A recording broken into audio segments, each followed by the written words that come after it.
This area used to call Somali Road.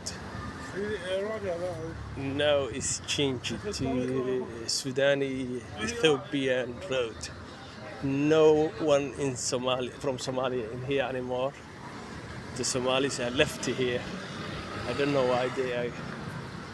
Everyone in here, whether it's Ethiopia and Sudan or Eritrea, Somalis are left in here.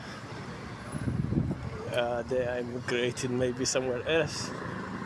Somalis are moving always around. 10 years ago, this area was full of Somalis,